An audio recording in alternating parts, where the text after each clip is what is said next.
it's extraordinary that first time at the Masters that you could keep a level of focus in the round in that environment to be able to perform well.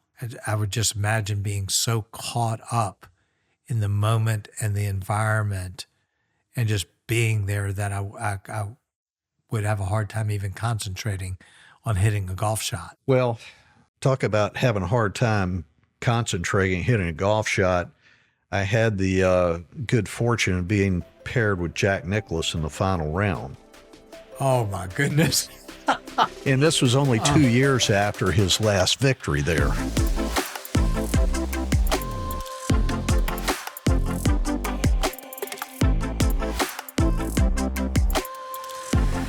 Hey friends, welcome back to another episode of Links for Life, and this is going to be fun. My favorite week practically of the year. It's Masters week, and the Masters is my number one most favorite sporting event of all time. I've had the incredible privilege of going to the Masters maybe 12 to 15 times, seeing some of the most memorable shots in Masters history, watching Tigers chip in on number 16 from right on the edge of the green. I just love everything the Masters. So today's conversation is going to be just an entering into the Masters week, because I have as my guest again for Links for Life, Robert Wrenn, who has the very, very unique experience of experiencing the Masters from inside the ropes. And so I just want to let him go off on what that experience was like. So this was 1988, am I correct? That's correct. 1988. Yep. And interestingly enough, we knew each other from before then, but during that little phase of life, we didn't really have kind of any connecting point. So it wasn't like we were talking about this or anything. Right. But I loved following your PGA career. And I remember that happened to be one of the years that I got to go to the Masters. And not to be a spoiler, but you were tied for the lead in the first round of the Masters, which I cannot even conceive of. So you got to tell us all about what that first tee was like, what the pressure felt like, how you pulled off the round of a lifetime. I mean, that's what it would be for me to do something like that in the first round. So, Robert, welcome again to Links for Life. I think this is going to be a fun one for everybody, because it's like you can't get enough of the Masters the week of the Masters. So go at it. Tell me, what was it like? What was it like qualifying for the Masters, practice runs, whatever you want to say? Well, first of all, I would echo your thoughts on the Masters. Far and away my favorite tournament of the year. We're weeks and weeks ahead of the Masters as we record this. Yes. And I can't wait. I can't wait. Absolutely can't wait. Yeah. And for so many reasons. I think, for anyone that grew up playing golf in the South, it was that was like the opening of spring is Yes. when the Masters was played.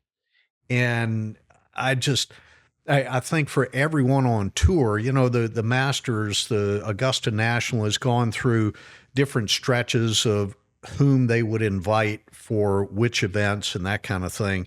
And it just so happened that the year that I won the Buick Open in 1987, all champions on the PGA Tour were extended an invitation.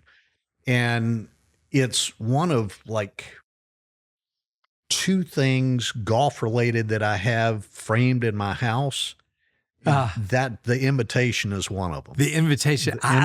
Is one of them. So when you won the Buick Open, which you did by a mere 7 strokes, back in 87, part of that experience, I'm just imagining, was not only winning the event, which was huge, but knowing that that invitation came right along with that victory, which would blow everything away. Also. Absolutely. No, and that was something that after, I knew that I had won the golf tournament, getting into the Masters was a very second thought I had. Yeah. I mean, 100%. And my parents were there when I won the Buick Open, and I was so excited that my dad knew that he was going to be able to go to the Masters too.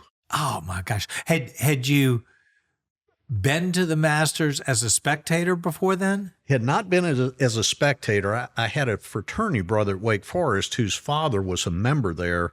Okay. And Gary Hallberg, who played on the PGA Tour for many years, we went down there halfway through, I think it was my sophomore year, and we were able to play around, but it was over like January 1st-ish, and it was cold, it was wet. The golf course played so long. I had driver 3-wood on number 11 and wasn't anywhere close to getting it to the green.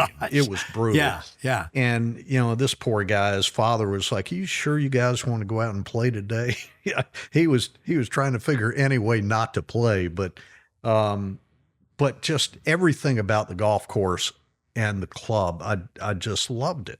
The whole experience. But once I qualified, and I knew that I was going to be able to play, I found out that because I was going to get that invitation between then and the tournament, as long as there weren't any club events going on the rest of that year or early the next year, I could go down at any time and play practice rounds. Oh, wow. Now, the kicker was I couldn't bring anybody with me. Yeah. But I could go down and I could play practice rounds. So I went down that fall and spent 3 days, spent a couple of nights there, just holed up in a hotel and played practice round after practice round. I had a caddy with me. I had a couple of the assistant pros that would come out and play 9 holes with me at different times. And it was just, boy, you talk about a playground. Oh my gosh.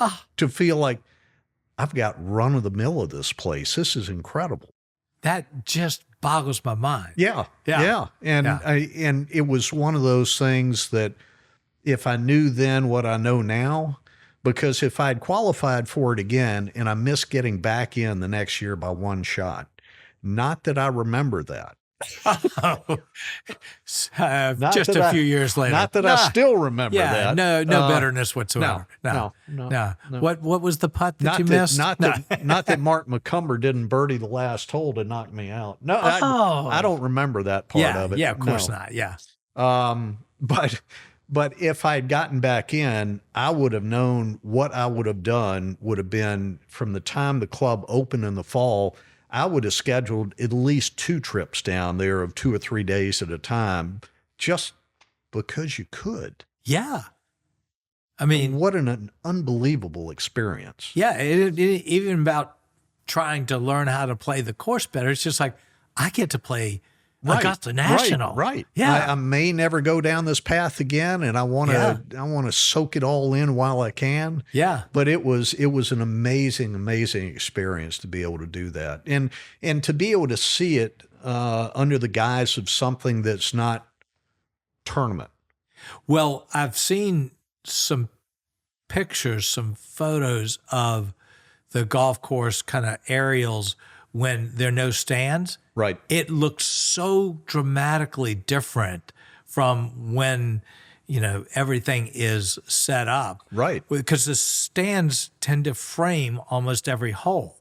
And without the stands, it almost just looks like these holes in the middle of a big field. Right. It's strange how different it looks. It would almost be like taking a football stadium, taking the stands down around the field and go play a game. Yeah. Yeah. But it really is odd, especially when you get down around 15, 16, 13, the stands kind of behind and around the tees and that kind of thing. When you see it without the stands there, it just has such a different feel to it. Yeah. But once the tournament time gets there, it is unbelievable how things change. And when I started thinking about our conversation about Augusta and the Masters, there are a couple of words that come to mind. The first one to me is color. Just the colors of things the week of the tournament. Fairways are just impossibly green. Yes. And you know from having been there so many years, did you ever find a weed? No. You can hunt all week long. Not that you want to look down here instead of looking at the Fairway, play. rough. There is no Perfect. place you can find a single weed. Absolutely perfect all the way through the golf course. And then the azalea bushes all in bloom. I still don't quite understand how they can do that year after year. Yeah. But and then the patrons that are there, they're all dressed like they're not dressed at any PGA Tour event. Exactly, yeah. And the interesting thing to me is focus. Another word, the focus of the patrons is on the play. It's not on each other. It's not on your next beer. It's not on your sandwich, even though they're pretty darn good and they're really cheap. Yeah. But it's about the play and about the respect for the players in the tournament. There's an awe and reverence of every part of the experience, which is completely, I mean, I love going to golf tournaments, but it's like a different animal. Totally different. From any other. And you just walk in and there's just this sense that you're almost in a sanctuary there. It's amazing. Well, one of the really cool things for me was that particular week, everybody wants as much family as they can have there. And of course, you're relegated to only, I can't remember how many tournament badges that I got, but it was like 6, something like that, which they're gold. Oh, And, yes. But one of those was for my grandmother. And at the time, she was 88. Wow. And she got to go in and see her grandson play in the Masters. And I thought, what a great opportunity for everybody. But yeah, one of the officials at Augusta National at that time was a gentleman that we knew from here in Richmond, Harry Easterly. Yeah, remember who was Harry. a former president of the United States Golf Association, and I can remember I hit it in the pond on 11 the first round, and he was the one that gave me direction on where I needed to drop and that kind of thing. But the really cool thing was at the second round, my grandmother went out and actually walked the first 9 holes at 88. Wow. And Harry came and it's out. not an easy walk. No, there. very hilly. Yeah. And Harry came out and offered to take her into one of the cabins at the turn there. And she got to watch the telecast, watch us play the back 9 on the telecast from the cabin, and from what I understand, had a couple of cocktails along the way too. But it was just such a thrill to have her there. And then, of course, my parents were there, and my dad's like a peacock walking around the golf course, just so thrilled that, he was there, that he was watching his son play in the Masters. It couldn't have been any better. Part of what that had to have felt like for you, that, it was the pinnacle of all that you were about, and having your family be able to come and experience all of that, before the round, after the round, knowing they were following every shot. I mean, that also would be part of the whole thing. Well, and one other cool part of it to me was I came into the tournament not really playing all that well, which was super frustrating because, if there's one tournament of the year I really wanted to play great in, it was the Masters. Yeah. And I walked over to Davis Love, who was a good friend of mine, and I said, Davis, do you think your dad might watch me hit some balls? I'm really struggling. And he said, yeah, he'll be out here in a minute on the practice tee, and I'm sure he would. So I went over, and he knew who I was, and he said, yeah, I'll be over there in a minute and watch you hit a few. And he was a man of few words on the practice tee because he was like Harvey Penick. That, whatever he said, he wanted to be impactful. He didn't want to just tell you a whole bunch of stuff and hope something stuck.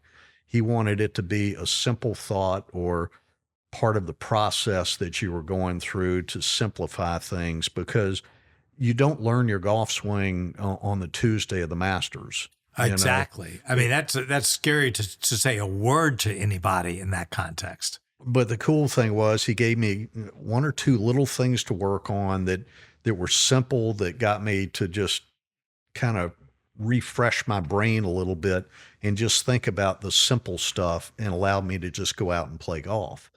And of course, I believe it was later that year that he died in the plane crash. Oh, wow. He and there were two other instructors that died in a plane crash that were in a private plane going from Sea Island, Georgia, down to the Jacksonville airport. And they were headed to one of the Golf Digest schools that back in those days, they would teach at a dozen or so of those a year. And of course, they all taught right there at Sea Island as well. But right. Very sad. The guy that was flying the plane had something like 12,000 hours of flight time. I mean, it was just bizarre. I'm not sure they ever found out the reason behind it. But oh gosh. But he was such a nice man, and I feel honored that he would spend a few minutes with me at the Masters when his own son is playing in the Masters. And that's his primary focus. That's amazing. So, and it made a difference. Absolutely. 69. 69. Yeah. It was funny though, because my good friend, Jeff Sluman, Jeff was in my wedding, and we traveled together for a number of years out on the tour. And in fact, the year that I won the Buick Open, we were rooming together that week in Flint, Michigan. And I came in the room that night before the final round, and he said, "How you feeling about things?" He said, "Are you nervous?" I said, "Yeah, I'm nervous. I've got a 5-shot lead, and I've never won on the PGA Tour. You're darn right I'm nervous." He said, "You don't have to be nervous. Look at it this way. You are playing the best golf right now of anybody in the world. And when you're doing that kind of thing, run with it. Just keep doing what you're doing. Keep the focus where you got it. You've got this." What good words to hear from a good friend. And of course, in 1988, he won the PGA Championship. That's right, yeah. In Edmond, Oklahoma, at Oak Tree. But Jeff and I were paired together in the Masters that year in the first round. Just happenstance? Just happenstance. I mean, wow. Augusta National always does interesting things in how they pair players. Yeah. Sometimes it's, the best two European players. Sometimes it's, guys that they know grew up playing golf together. Just odd things here and there, but it makes good storylines. Yeah, they've always seemed to be very conscious of storylines. There's some pattern to when the top people, but there's always kind of a couple of storylines. Right, right. Very thoughtful about how they go about doing that. I love looking at the tee times for the first day just because of that. How did they pair everybody? Yeah. But Jeff and I were in the locker room that first day, and I think we were the second to the last group out. And so we were teeing off at 1:30, 1:45, something like that. And it was one of those days that it was cool and very breezy all day. And the golf course, we're watching the closed caption TVs in the locker room, and we're sitting there, we're watching this, and we're seeing guys that are 4 over, 6 over, 8 over, 2 over. And I'm like, I'm going to shoot a million. This is so not good. Yeah. An afternoon is always breezier than the morning. And they had, by design, they hadn't watered the greens because this was supposed to bring a rainstorm through. Well, the rain never materialized. So the fairways and the greens got as hard as a brick. and the wind was blowing, 15 to 25 all afternoon. And I, was fortunate, came into 18 and I was 2 under par. And the most bizarre thing was you look up behind 18 where the stands are, there was nobody there. Everybody had left. They were too cold. They were frozen, by that time of the day, it was, I don't know, 6 o'clock or whatever. And the wind was still blowing, and it probably felt like it was 40, 45 degrees out there. And of course, we were the last couple of groups in. And it's like, Butch Harmon's father, Claude Harmon, used to call us the hot dog groups. And somebody would say, the hot dog groups? Why are they the hot dog groups? And they say, who's coming in 18 now? Wrenn and Sluman. Let's go get a hot dog. Oh, God. Yeah. The game humbles you. That's right. That's right. But you birdied 18. I birdied 18. To finish. The pin was back right, and it was straight downwind, and I hit a shot. I don't know what I had in, probably an 8-iron, and landed middle of the green below the ridge line, took a big bounce and rolled up into the back fringe about 25 feet behind the hole, and somehow I nursed that one in there and tied Larry Nelson for the lead. Gosh. So trophy-wise, the only thing I've got in my house, I've got the Buick Open trophy, and I've got a piece of crystal for tying for low round of the day at the Masters. Oh, that's too good. That is too good. And, it's one of those trophies that people are like, why is this piece of crystal over here? And they walk over and they take a look and go, oh, that's why that piece of crystal is here. Yeah. Well, I was there that day that you tied for the lead, and I can remember, I actually have a very vivid memory of when we were leaving and looking up at that big scoreboard that's right kind of near the number one green, and seeing your 69 up there and going, I can't believe that this year that I happened to go to the Masters and you were playing and you were tied for the lead. It was kind of like, I mean, it's surreal. We hardly knew each other then, and I was so proud. It was great. It was really fun. So, I want to know what the locker room was like and what that first tee, that first day felt like. Well, the locker room, the attendants there are spectacular.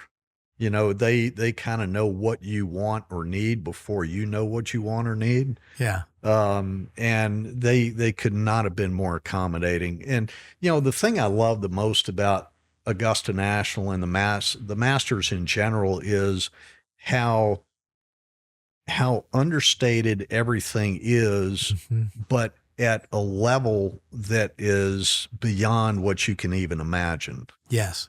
So and it's not there to flaunt anything. It's there to show you how good things can be when you put your mind to something. Yeah. But everybody there at the Masters, Mr. Wrenn, what can I get for you? Do you have what you need? Can I get you another towel? Do you have this? How about a sandwich?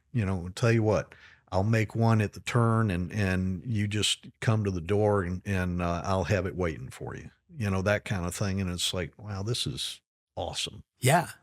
With no like puff chest out or no anything like that. At all. No, just quietly, just None. what just excellence to the hilt with hardly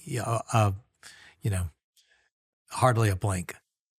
It's amazing. So that first tee, because that's what you feel like as a patron. Oh yeah, there. Yeah. I mean, everything from the bathrooms to the people in the stores. There is not one thing. It's like we talk about, not a weed in the grass. Yep. There's not one thing that has been thought through to the extreme level of we are going to be perfect on this. It's extraordinary. I can't think of anything else in the rest of our culture that operates quite like with how the Masters operates. I totally agree. I think it's spectacular to go watch the Masters just to see it, just to experience it. Yeah. Even if you're not a golfer, right? It's an extraordinary thing to experience. Well, there are a couple of things if people are fortunate enough to go down there and watch a practice round or a tournament round. A couple of things from the agronomic standpoint that are really worth watching. And one of those is just look at the fairways. Now, the fairways typically, like on the second hole, it's a par 5.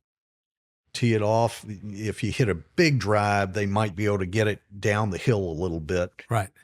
But look at the direction that the grass is growing. Huh. And most people would never even think about that, but they have the mowers. All the mowers are mowing the grass grain toward the tee. And the reason for that is because it's going to slow the ball down as it rolls out. That's a lot of thoughtfulness considering, the grass height in those fairways hardly exists. Exactly. But they think through even that. A hole like number 2, especially if you get it down far enough that it'll start rolling down the hill. Yeah.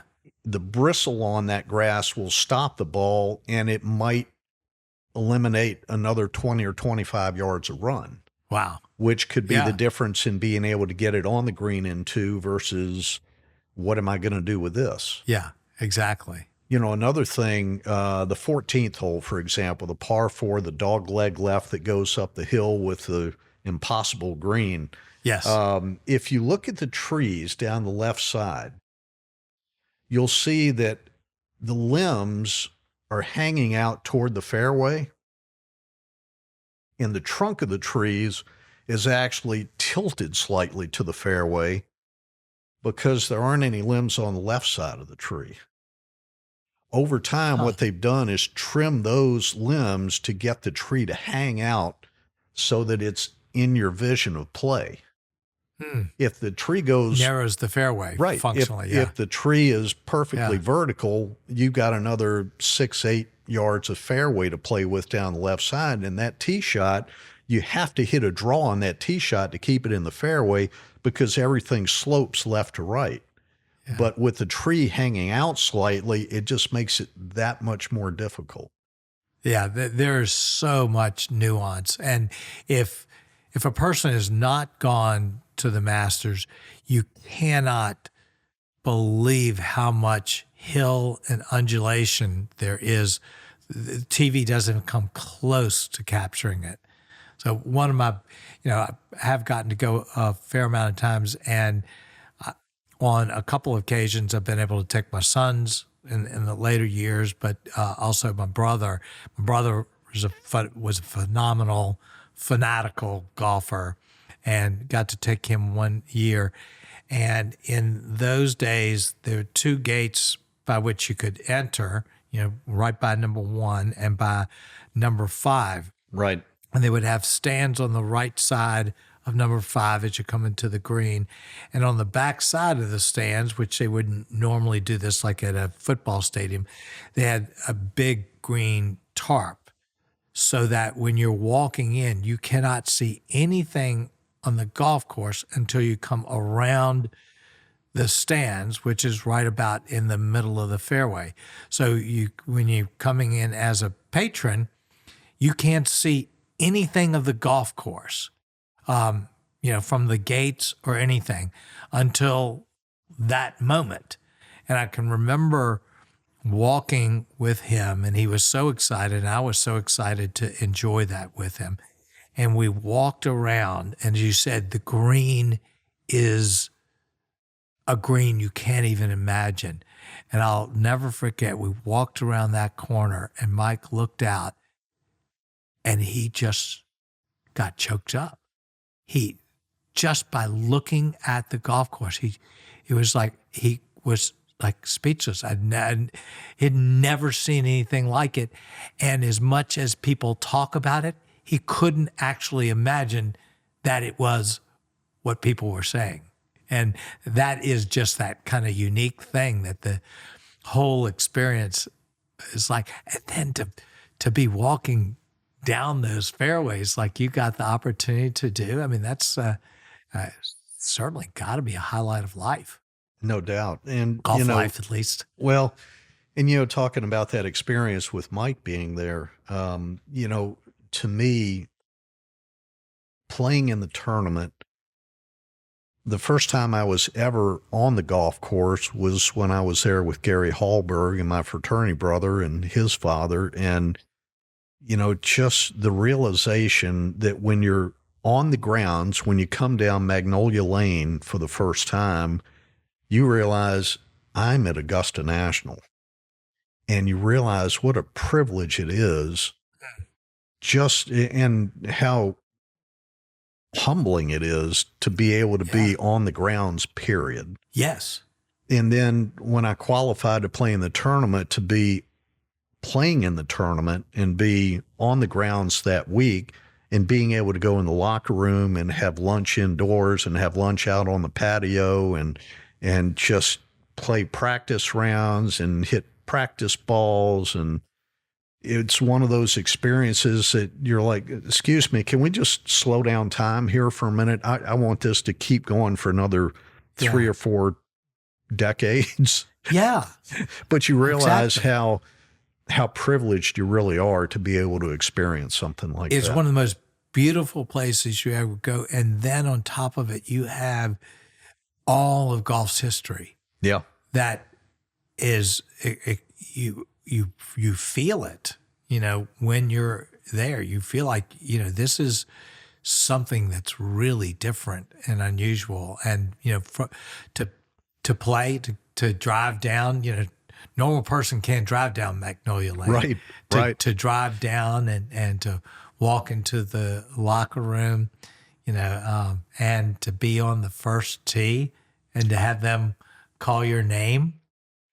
To say I was nervous is an understatement. And, in some ways, because the weather was a little bit sketchy that day, it might have been a good thing because it kept my mind focused on having to play a shot instead of having a 80-degree day with no wind. And it's like, okay, now the expectation is I don't have anything barring me from supposedly going out and shooting a good round. Right. Other than self-imposed pressure. Yeah. And maybe it was a blessing to have, a very late in the afternoon round because a lot of the day had already transpired. Right. And a lot of the anxiety was tied up in weather-related issues rather than, tournament jitters. It's extraordinary that first time at the Masters that you could keep a level of focus in the round in that environment to be able to perform well. I think I would just imagine being so caught up in the moment and the environment and just being there that I would have a hard time even concentrating on hitting a golf shot. Well, talk about having a hard time concentrating, hitting a golf shot. I had the good fortune of being paired with Jack Nicklaus in the final round. Oh, my goodness. And this was only 2 years after his last victory there. Yeah. And I was lucky. I had played several tournament rounds with him prior to playing in the Masters with him that year. So at least that part of it was over with. Yes. And I knew his son, Jackie, who was caddying for him. I knew him from playing mini tour tournaments with him and going to their house before and that kind of thing. But Jack was always incredibly nice to me. And it was, boy, talk about a thrill to be able to play with the greatest player of all time at the Masters, which obviously he, won 6 times and had so many great historic memories from that. But just to be able to walk the fairways with him, and a couple of funny stories.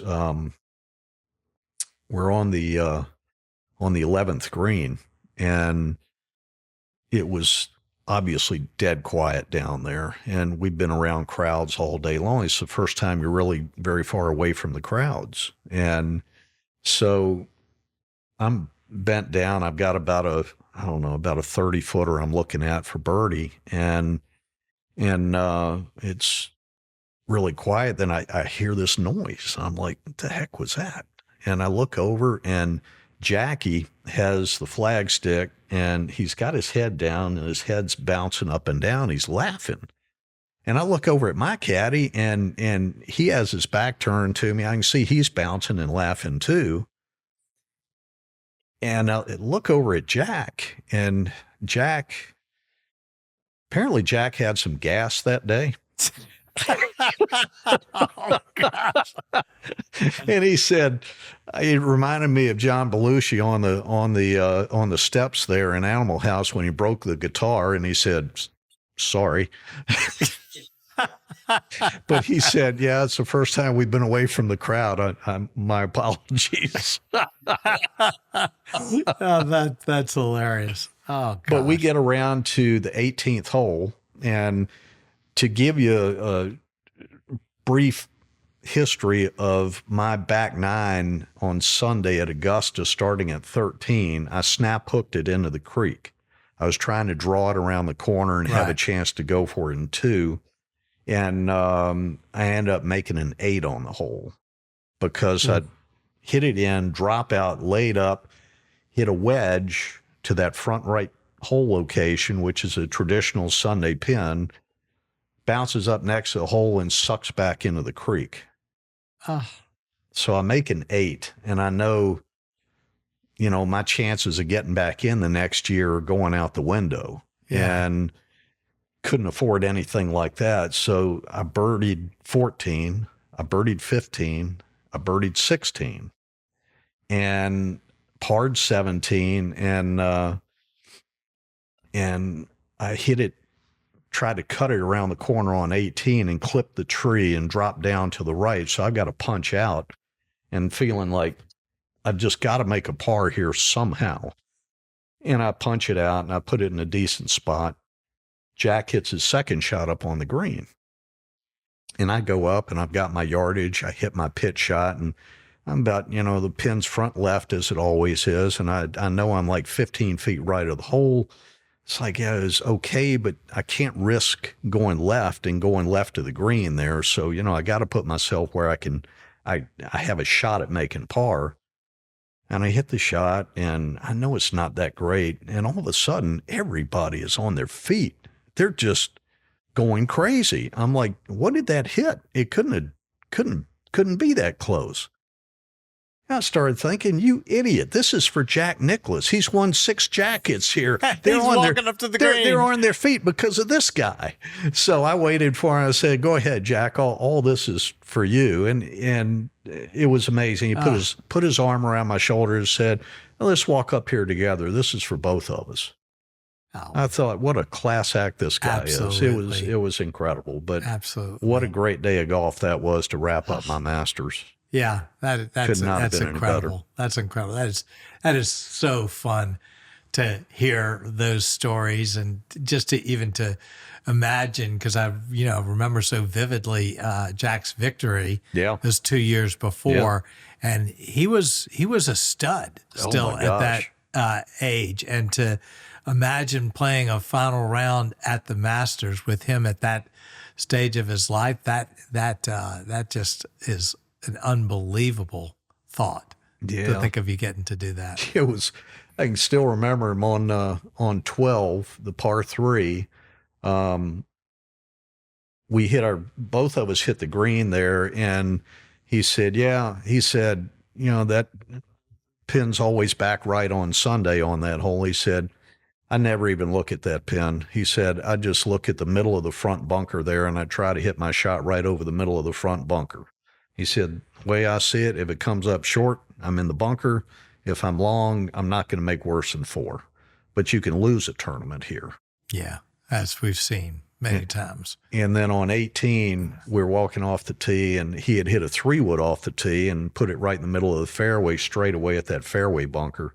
And of course, now the hole is like 50 yards longer than it was back in those days. But, and I'd try to hit a cut with a driver around the corner, and he clipped the tree, and we're walking off. And this was also perfect. Jack Nicklaus, he said, I always hit 3-wood on this hole for that reason. I can just hit a 3-wood all day long and never find any trouble with it. It's like, well, thanks for letting me know now. Yeah, exactly. Exactly. Cost your next year's appearance Exactly. at the Masters. But he was still at age 48. Yeah. He was still probably slightly longer with his 3-wood than I was with my 3-wood. Wow. So. Whew, what an experience. Unbelievable. Yeah. Could not have gone any better. So, well, it could have gone one shot better, but yeah, one really important shot better. So, a lot of people love the Masters, and I've talked to so many people who love the Masters who haven't had the opportunity to go. It is such a difficult ticket. What would you kind of say, having kind of seen everything there, is kind of the neat thing about the Masters that most people wouldn't know? That they wouldn't know. Well, I think one thing that's kind of fairly obvious that most people know that they don't know until they see it are the hills in the golf course. Yeah. Something else I think is when you look at the 18th green from the fairway, it looks like a tiny sliver up there. And when you see it on the TV cameras from behind the green, it looks like a pretty good sized green. Yeah. But definitely. It's from the fairway, there's very little of it that you can see. So because it plays so much uphill, you can see like the top third or top half of the flagstick, and the front right edge of the green, because it's a little bit of a false front that spills off. And other than that, you see the big front bunker on the left there and a little bit of the right bunker over there, and that's it. You just don't see much of the green, and you know that you can't go left because it'll go hard down to the left, and chances of getting up and down from over there are pretty slim. Yeah, you rarely see people to the left, right? Because they know that. Yeah. Yep. Yeah. So, but I think that there's just certain nuances to the camouflage of the golf course. Alister Mackenzie was the king of camouflage, and he actually did that work for the Army back before he started doing work on golf courses. Really? Wow. And but you can see it in some of the other golf courses that he's done. But at Augusta National, you can see that there's some bunkers that are kind of staggered where, you think that they're closer than they really are. And another one, that bunker on number 10 is like 70 yards short of the green. Yeah. It looks like it. I mean, why in the world would anybody put a bunker there? Nobody will ever hit in exactly. It. Yeah. But if you hit your tee shot and it goes down the left there, which is kind of the speed slot, right? You get down there, you're looking at the green in the distance, but you see this bunker right between you and the green. Yeah. And the top lip of that makes it look like, it's way short, but it's just deceptive enough to give you not a whole lot of depth perception on that line. Plays with your head. It does. It does. Because then you think, you're going to overclub because the bunker makes it look right closer. And some others like 12 and 13, both of those greens, it's probably a half a club to a club longer to get it to the right side of the green than it is the left side of the green. And one thing about that is, say on 12, if you hit a high fade in there, we know that a high fade is not going to go as long as a medium draw. Medium draw is always going to go longer. Yeah. But you hit the high fade and you've got to hit at least one more club to be able to carry it on that line. Well, and that's the thing about, number 12, I think for the average golfer, it's a short iron in. Right.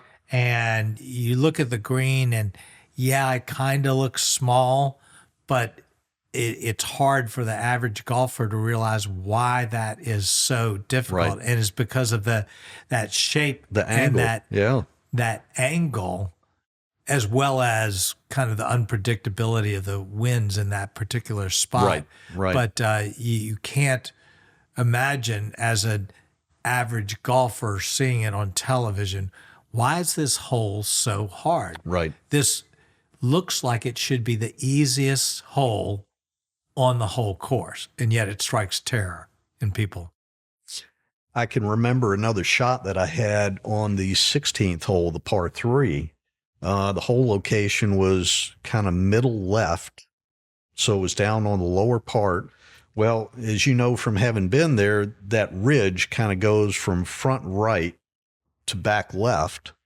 And so with this hole location down below that ridge line, I had hit 7-iron, 8-iron, and tried to hit it into the ridge and just let the ridge feed it down to the hole. Right. So you've got reasonable amount of bailout over here.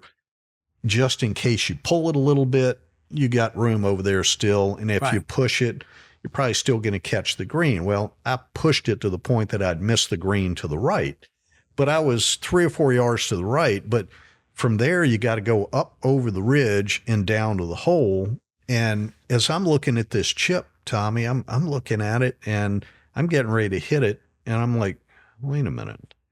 I back off of this thing, look at it again, and my eyes start going to the back of the green because I'm looking at this. I'm thinking, if I hit this just a tiny bit too hard, it's going in the water. Oh, God. There's so much slope there and so much speed. And that's the thing. If you hit a fade into the ridge and it feeds off of that, it's not going to have enough speed going down there from that to go in the water. But if you've got momentum carrying up over that little ridge, it's going to get wet. And ultimately, I ended up chipping it like on a 45-degree angle to just get it to where it would nose over the ridge and just come down. And as it was, if it had gone another yard or two, it was going to go in the water. That's crazy. Well, I did have the privilege of being right behind the 16th green under the CBS tower on the exact line of Tiger's chip in. Oh, my. So I was on the second row, and when he chipped up the hill, the line of the ball was directly the line that I was sitting there. And the interesting thing is, I'm not hearing the broadcast from CBS and how people are looking at. And Tiger, we saw everybody come through because we were sitting there. Tiger hit the worst shot off the tee of anybody that entire day. And he was behind to the left, so lucky not to get into the water. And he walked up, and it was almost like he was casual about it. He kind of just took a look left and right and stood up, and it was, a difficult shot. He was down near a grate and stuff. And he hit the chip, and at first, from our angle, it almost looked like he sculled it. And, of course, he was hitting it nowhere near the hole. It was like, what in the world is he doing? He just blew the tournament because it was like, it's like he's given up on it here. Critical, and he just was mad, and he just hit this thing nowhere near the hole, and he didn't even hit a nice little soft shot or anything. It was just kind of this low biting chip, and then all of a sudden got up to the top, and then it started trickle down, and I went, "You've got to be kidding me!" And then it, of course, stopped right on the edge and looked like, I can't believe it stopped. And when it greatest ad for Nike ever. Absolutely. And I have never heard such an electric cheer in my life as for that. So that's my favorite master story. Well, and that's another word that comes to mind to me is noise. Because the noise there reverberates through those trees and up and down those hills like nowhere else. It does. And when you've gone a while and you learn the course, you learn to be able to identify exactly Right. what hole that's coming from, even though it's completely across the course.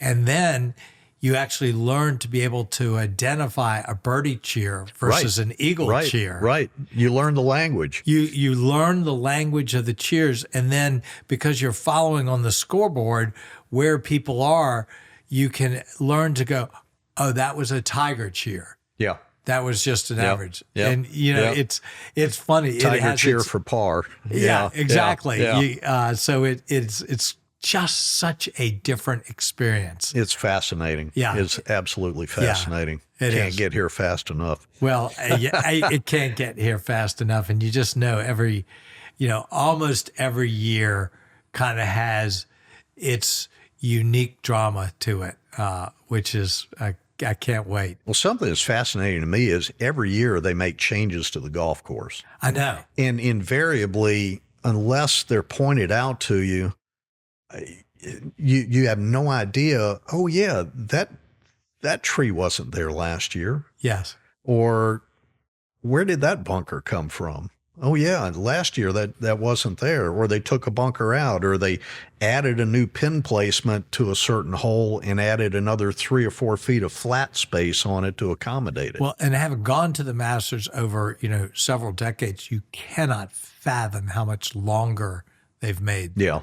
the course now. Yeah. So, Yeah, I remember when the first time, not the first time, but the first time they made massive changes back in the early 2000s, and somebody from the media asked Craig Stadler, who was still playing in it at the time. They said, "Craig, what'd you think about the changes of the golf course?" He said, "It was incredible. I loved every minute of it. It's got 8 of the best par 5s I've ever seen out there." it's true. Those are so insanely. It's unbelievable how long.